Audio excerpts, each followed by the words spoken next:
Model Fund is unconstitutional, saying that it's discriminatory since students in Kenya have a right to education.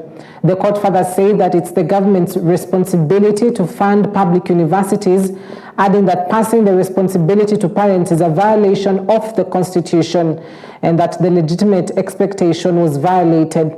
According to the judge, public participation was necessary before enrolling the model, adding that there were legislative points that were to be tabled and subjected to the parliament. The case was filed by the Kenya Human Rights Commission last year, arguing that the model is unconstitutional and does not prioritize needy students. A declaration is hereby issued that the variable scholarship and loan funding model is unconstitutional for lack of public participation. An order of prohibition is hereby issued prohibiting implementation of the variable scholarship and loan funding model until the government complies with constitutional and legal requirements where necessary. This being a public interest litigation, each party shall bear their own course, and that is the judgment. This funding model is not anchored on any law. The body to which appeals lie is unknown, its composition is unknown, and so is its procedures. Well, that's a very much interesting ruling made right there by the judge, that is Justice Chacha Mwita, putting in mind that this funding model has been in place for about 2 years in a row now.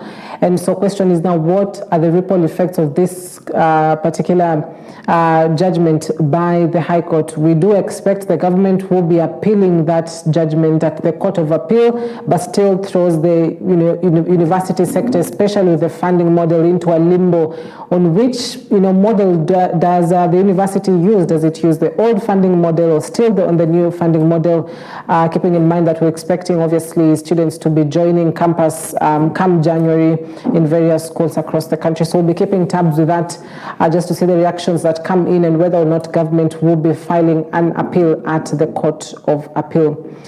Now, a day after President William Ruto made changes to his cabinet and introducing new nominees, including former Health Cabinet Secretary Mutahi Kagwe to the Agriculture docket, Nyeri residents protested in support of the changes. The residents say they believe the nomination will be a big boost to the agriculture sector in the region, while fully supporting the Kenya Kwanza administration. Sisi kama wafanyabiashara wa hapa Nyeri ama wakaaji wa Nyeri ama wazaliwa wa Nyeri, tuko na furaha sana kwa vile president wetu William Samuel Ruto amepea Honorable Mutahi Kagwe kazi ya CS wa Agriculture. Tuko na furaha sana kwa sababu kama vile tunajua Mutahi Kagwe ni mwanaume mtendakazi, ni kiongozi mtendakazi. Kwa hivyo tuko na furaha sana. I thank the president. I urge all Kenyans from Nyeri, everywhere in the country, to support Mutahi Kagwe. He has been given the most important docket, agriculture. We know Nyeri, the backbone of Nyeri is agriculture. So we have no reason to blame the president, and I would urge everyone to give the president, the deputy president, and the government time, because they will deliver. There was a complaint that with the rearrangement of his government after he dissolved the cabinet, that the sons and daughters of the mountain who were named had very little recognition, did not have the depth of knowledge and experience needed to function effectively as cabinet secretaries, and therefore in the light of the new appointments and rearrangements within the representatives from the region, we see a greater depth of experience and a greater spread in terms of the region. And I believe that this will strengthen the bargaining power of our region from one person to many more.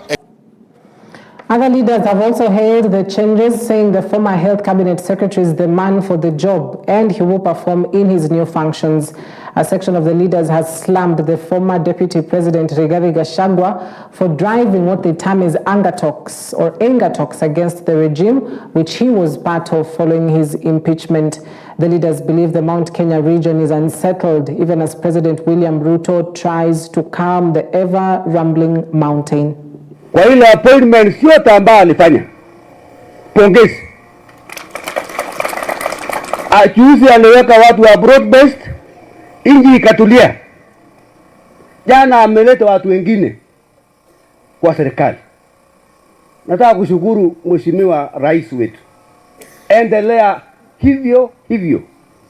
Inji itakuwa mbele, uchumi itakuwa, tutakuunga mkono na kushukuru kwa kuappoint akina mheshimiwa Wandai wache kwa serikali. Meli ilikuwa meyumba kidogo, lakini wakati akina Wandai walikuja meli ikawa steady. So tunasema asante. Kama lago pia kakichek asitunge ke lage chek kikimi serikali. Ngalecho ko mwara sang. Karakas. Ai nongo na makani. You know the broad-based government that we have now imeanza kukua stable. Kazi itaanza kukuja. Nafasi zitaanza kufunguka. Uongozi ya William Samoei Ruto na wale wote ambao amewaweka kwa serikali. Mkiingia sasa mkiona cabinet, ule mwenye ako pale mwisho mpaka pale mwisho ni image ya Kenya. Kenya mzima hakuna mtu mwenye ako nje. Ile kitu tunafanya sasa ni kulainisha, tumeweka uchumi ndio imeshika laini, kazi mingi. Ile kitu tunangangana tukupunguza ni uwizi ya pesa ya umma. Tukimalizana na hiyo ama tupunguze kidogo, kazi itafika hapa.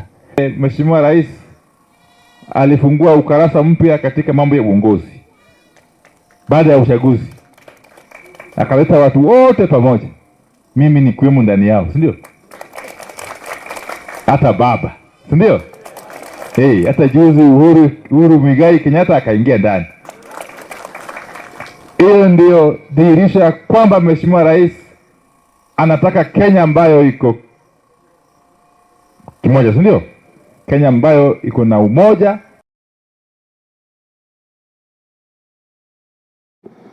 Right, President William Ruto has made fresh appointments to the Central Bank of Kenya, the Executive Office of the President, and other top governance positions. Former Murang'a Governor Mwangi wa Iria has been named the chairperson of the Public Procurement Regulatory Board, while former presidential aspirant Peter Kenneth takes over the same position at the Kenya Bureau of Standards. Ruto further tapped Joe Owaka Ager as his Secretary of Governance and former Deputy Inspector General of Police Nur Yaror Gabo as the Consul General in charge of the Kenyan Consulate in Port-au-Prince, Haiti.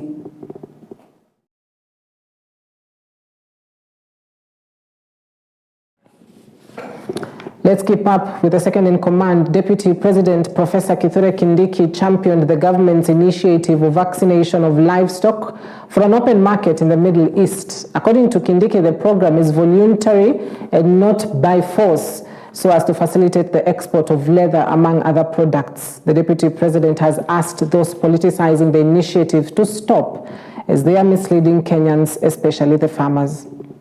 Tuko na program zetu za mambo ya mifugo yetu. Hivi karibuni tumepata soko kubwa ya mifugo kule Middle East, Mashariki ya Kati na kule Europa.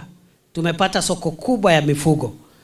Lakini mataifa ya kigeni yametuambia ili mifugo yetu, nyama yetu na mifugo yetu ikubalike, lazima tuwe tumechanja mifugo yetu kwa ujumla, kwa sababu tumekuwa tukichanja lakini 10% tu ya mifugo ya Kenya ndio imechanjwa. Kwa hivyo tunauliza tafadhali tusiweke siasa katika mambo ya afya ya mifugo yetu. Mradi huu vile vile ni mradi wa hiari, sio wa lazima. Na tunaomba wananchi wote washirikiane ili tuhakikishe ya kwamba mifugo wetu wamepata chanjo ili quality ama bei ya mifugo yetu iende mbele. On the cost of living, the Deputy President Kithure Kindiki has said the government has stabilized the prices of basic food commodities like maize flour from 230 shillings to 100 shillings, as well as stabilizing the shilling against the dollar. The DP was speaking while in Tana River County, promising that the government will fulfill its bottom-up agenda as things get better ahead. Fuel prices have come down from as high as 217 per litre to about 170 per litre today. The price of unga has come down from 230 per 2 kilogram packet to today between 100 and 130. Inflation has come down from 9.6 to 2.8%. What remains now is to put in programs to create more jobs for the young people of Kenya, and also to make sure that households farmers, fisherfolk, and people who depend on agriculture, they have more income in their pocket. Imefanya ile kazi ilikuwa ngumu ya kudhibiti hali ya kijumla ya kiuchumi. Ile safari ambayo imebaki sasa ni ya kuweka mikakati ambayo, kwa sababu sasa uchumi ni dhabiti, tuweke mikakati ya kuboresha mapato ya mtu binafsi kwa kuleta ajira na pia kuleta pesa katika mifuko ya wananchi. We have stabilized the economy. The exchange rate of the Kenyan shilling against the dollar is stable from a high of 165, 168 to now 127, 129. Fuel prices have come down.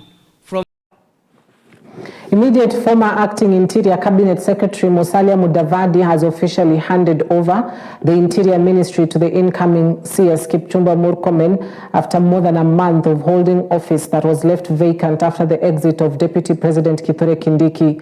Mudavadi has said the Interior Ministry is central to any government and hence a lot of coordination and consultation must be done to preserve the security status of the country. CS Kipchumba Murkomen on his part has assured that he will steer the ministry forward and ensure that the transition is seamless. They are good people, very experienced, and they know their work. So I can attest to the fact that in the PSS and the Inspector General and the entire team, you are teaming up with a very, very capable team.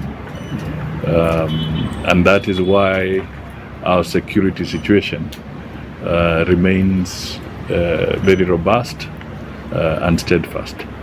To me, we are always learning. There's always a learning process. It's continuous. So the whole idea of interaction is good. The other thing is to state that we are not alien. We are in this country, we are in the same government. So aspects of consultation must continue as they have been doing before. In fact, in the coordination function, we work very, very closely with the Interior Ministry, particularly on matters of data, Dangao, and to coordinate the government. I must note that you are actually the brain behind the transition bill and properly coordinated transition processes. And I thank you very much for taking that time to be here. And I want to thank everybody here for being present, availing yourself at a very short notice, despite your very busy schedule, to come and receive me to this ministry. And I look forward to all of us working together to deliver on the security issues and the coordination of national government work in different parts of our country. I must say that I want to thank His Excellency the PCS for the work he has done, for the period that he has acted, not just in this ministry, but in many other ministries. And I think he's still acting in one more ministry up to now. And it hasn't been easy. And he does it with a lot of finesse and gentleness and quietness that is extremely admirable and which can only be achieved through many years of experience in public service. And I must say, Your Excellency, you are a special asset to us who are in the cabinet. A family member is calling on the police to arrest a 27-year-old man who assaulted their 96-year-old grandmother, leading to her death. Sabina Njoki succumbed to injuries while receiving treatment at the Embu Level 5 hospital. According to Peterson Munyi, a son to the deceased, the assailant, who is well known, is still roaming around the village, and they are worried he might harm another member of the family. While contacted on phone, Bere South Sub-County Police Commander Harrison Muthwa said police are still looking for the suspect for apprehension. Kitu ya kusangaza hakukufa kifo ya kawaida, alifanya kupigwa. na kupigwa. Huyo jamaa alipiga wanawake wawili, lakini mmoja amepata nafuu, lakini mama yangu akashindwa. Na kutokea hapo, mimi vile naomba serikali isukue hatua huyu jamaa awekwe ndani, kwa sababu fanya kitendo kingine, kwa sababu area hiyo ya Mariali location hakuna mtu anajua hiyo jambo. Mimi ninatoka Mariali location. Mariali location. Mariali sublocation. Sababu ya kuwa mamu anateswa mateso ya kupigwa, alikuwa na wanawake wawili. Mamu ndiye anashindwa na kupigwa. Sio tunatangaza kuwa mjana huyo awe ashikwe, tusiwe karibu na yeye. Naongea juu ya mama alipigwa na kijana mmoja tarehe 9 mwezi huu wa Disemba, na walipigwa wakiwa wamama wawili. Walipopigwa walipelekwa Kiambere hospital, alafu walipopelekwa wakaonekana na daktari hawezi tengenezewa hapo, wakaletwa Embu level 5 wakaadimetwa. Walipoadimetwa, huyo mama yangu wa miaka 96 akaaga dunia after 1 week, kwa sababu alikuwa ameumizwa sana kichwa. Lakini huyo mwingine anaendelea kupona. Lakini saa hii ninaongea hivi tuko Embu mochari, kwa sababu mama aliaga kwa sababu ya kupigwa. Water, Irrigation and Sanitation Cabinet Secretary Engineer Eric Mugaa says providing water to pastoral communities will enhance efforts to bring peace and harmony in arid and semi-arid areas. Mugaa said that most of the conflicts in the area is due to lack of water and pasture for livestock, which is the economic activity. The CS was speaking in Baragoi when he visited Lesepe Dam project, and area member of parliament of Samburu North, Eli Letipila, reiterated the CS's sentiments, adding that the project will distribute water to Baragoi and its environs. Kama sio president, hatungepata maendeleo kama hii. Hatungeona maofisa kama hao. Hatungeona hata minister. Tunasema asanti na asanti tena. Ukirudi ambia President Ruto tunakusalimia. Tunapenda kenye umefanya. Mkubwa akifanya kazi mzuri tunasema asante. Tunarudishia shukrani. Maji kwa pahali kama hii inatusaidia sana kwa njia ya usalama, kwa sababu maji kawaida ndio one of the issues ambayo inaleta conflict. Kwa sababu kama hatuna maji hapa, wakazi hapa wataenda kutafuta maji penye maji iko. Na penye maji iko labda kuna community nyingine ambayo iko pale, na hiyo maji ni kidogo. Sasa hiyo kuangana hiyo resource ambayo ni kidogo inapiganisha community. Sasa hii mradi hii ni game changer sana kwa njia ya usalama ndani ya hizi community yetu. We're in Samburu County and Samburu North constituency at Lesepe Small Dam. This is one of our projects that was started in August to supply the people of Baragoi and the many villages, manyatas around here. The life here is, the main economic activity here is pastoralism, and this involves livestock. And there have been challenges since time immemorial. They haven't had some piped water to the villages and also to Baragoi town. The project here is done at a cost of around 94 million, and it is almost 95% complete. Owing to the change in climate that affected water levels in Mount Kenya Tower, residents of Embu have been urged to use water prudently during the festive season.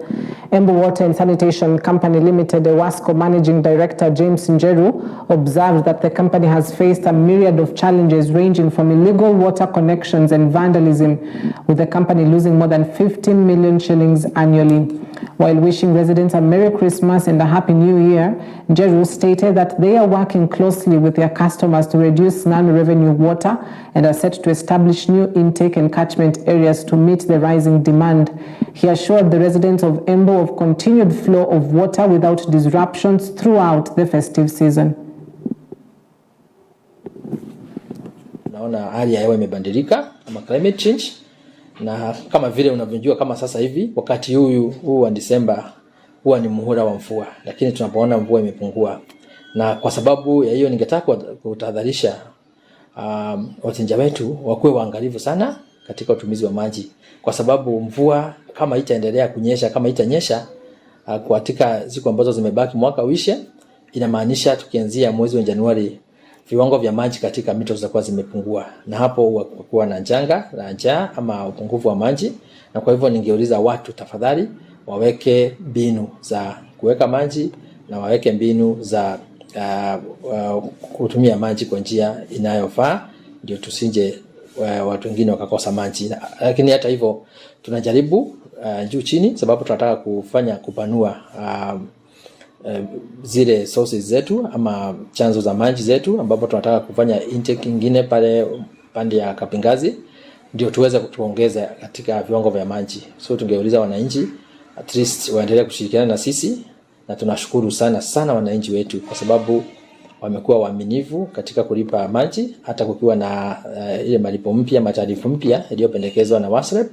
Wananchi wamekuwa waaminifu, wamekuwa kilipa, na wengi karibu wote wamekuwa kilipa, na tunafurahia sana kwa huu shirika na kwa kutushikilia, na kwa sababu ya hivyo tunajua mtaendelea kupeana huduma ambao unawafaa, na mtaweza kuona uongezekaji wa ufanyikazi bora. Tunajua kwa sababu ni msimu wa Krismasi, huwa kuna shughuli nyingi sana, na baadhi ya shughuli huwa zinahusisha utumiaji wa maji. Kitu cha kwanza nataka kuhakikishia kuwa tutahakikisha kuna maji ya kutosha katika huu msimu, ndio watu waweze kufurahia, na mnapofurahia pia mtafanya kwa country na mnaweza kutumia maji kwa njia ambayo inafaa, ndio tusikue kuna umwagaji wa maji ama wastage. Na hata hivyo ningetaka mfurahie sana wakati mnafanya hizi sherehe za Krismasi, muweze kujienjoy kabisa, na muweze katika njia zote kujua kuwa sisi tuko na nyinyi. Na mwaka ujao tunataka kutengeneza ushikamano mzuri sana, ambapo tunataka kushirikiana na nyinyi. Tutakuwa tukikuja mashinani, tukaweza kushirikiana vizuri sana, na tukaweza kufanya kazi pamoja. Parents have been urged to utilize parental control measures on the digital devices used by their children so as not to expose them to an array of risks. Speaking during issuance of the NGAF bursary checks worth 10 million shillings to students of various institutions from the 11 sub-counties in Nakuru Woman Representative Liza Chelule noted that in as much as the digital space offers great learning opportunities, parents ought to make sure that they monitor what content their children are consuming online. According to her, sexual exploitation is among the top major challenges the children are facing, and this has greatly derailed the holistic growth of many children. Chelule noted that while the internet has numerous advantages, such as bridging educational gaps and enhancing digital learning for the African child, it at the same time presents risks for the infringement of their rights. So leo hii launch basari yetu, na kwa sababu sub-counties zingine ziko mbali, launch tu peke yake ya 6 sub-counties, na wamefika na wamechukua machecks zao, na ile pesa ambayo tumepatiana siku ya leo ni milioni 10. Sababu hii ni quarters mbili. Ninawaita wazazi wenzangu wote ambao wananisikia kwamba wapeleke watoto wao shule, sababu hawa watoto ni mali yetu ya usoni. Hawa watoto ni viongozi wetu wa usoni. Na ningependa tena kuchukua hii nafasi kama kiongozi kuambia wazazi kwamba hii ni wakati mbaya, kuna mambo mingi sana, mambo ya technology, mambo ya social media, hiyo mambo yote hiyo ya WhatsApp ambayo imepoteza watoto wetu. Wewe mzazi, chukua nafasi, hata kama utachukua siku moja, uongee na watoto wako the whole day, waeleze watoto wako kwamba masomo yao ni ya muhimu, na lazima wawachane na hii mambo ya urafiki, ya mambo ya media. Mambo ya technology wakati nyingine ni mzuri ukijua kuitumia. Simu zetu za rununu ni mzuri kutumia, lakini isitumike kwa njia mbaya. Kwa hivyo mzazi, usilale ukifikiria pengine mambo ni mzuri. Talk to your children. Let's be responsible to our children, sisi wote. Na ninasema hivi, si wazazi peke yao, hata pastors, watendakazi ya Mungu, hata viongozi katika community pale nyumbani, magroups ya kina mama, wale societies, cooperative societies. Na ninaposema hivi, sisemi ni wamama peke yao wataongelesha watoto wao, hata wazee waongeleshe watoto wao. Ninasema hivi sababu ya femicide. Recently we've just ended the 16 days of activism about femicide, ambaye watoto wa kike wanauawa, wamama pia wanauawa kwa wingi, na hatuelewi ni kwa nini. I want to believe the board is also very concerned, and that is the reason why this board was formed. And because it was done recently, I think we need to give them time also to settle and prepare to see how they can also give us a very good intervention on the matters of femicide.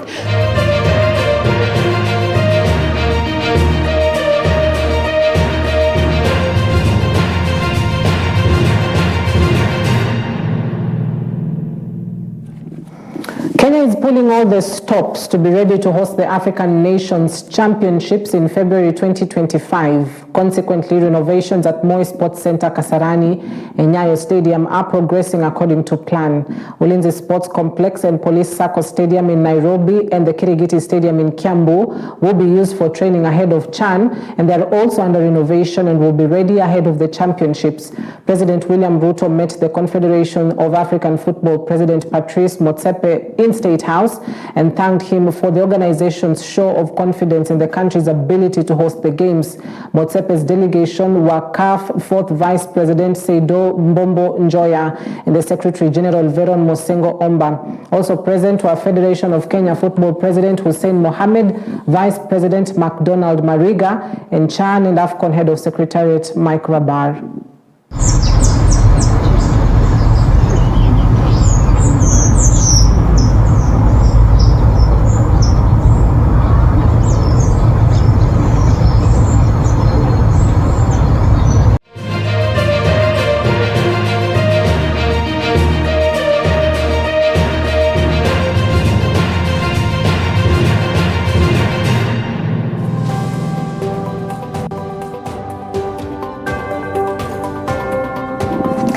All right, so ladies and gentlemen, allow me to wrap it up at that point tonight. Thank you very much for watching. We always value your feedback as well as your time.